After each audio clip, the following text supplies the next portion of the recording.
How to fix Duolingo app not working? Let's get started. Duolingo is the most popular language learning platform and the most downloaded education app in the world with more than 500 million users. The company's mission is to make education free, fun, and available to all. Duolingo is designed to feel like a game and scientifically proven to be effective. If you are facing any issue in this app, you can apply these solutions. Solution 1. Update the app to its latest version. For that, open your App Store, search for the app Duolingo. Once app appears, at the right corner of the app you'll find the option of Open or Update. If you find the option of Update, just click on it and update the app to its latest version. And then you can check whether your problem has been solved or not. Solution 2. Clear cache for the app.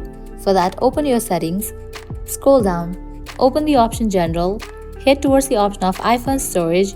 Now from here you have to find the app Duolingo. Once you find it, open it, click on Offload app, click on Offload app. Offloading app clears cache for the app. Now click on Reinstall app. After completion of reinstallation process, you can check whether your problem has been solved or not. Solution 3. Completely delete this app from your device and reinstall it. For that, long press on the app, click on Remove app, click on Delete app, click on Delete. Once you delete this app, launch your App Store, search for the app and install it. Applying these solutions, your problem will be fixed. So this is how you can fix Duolingo app not working. At the end, if you guys find this video helpful, don't forget to like, share and subscribe to our channel. Thank you.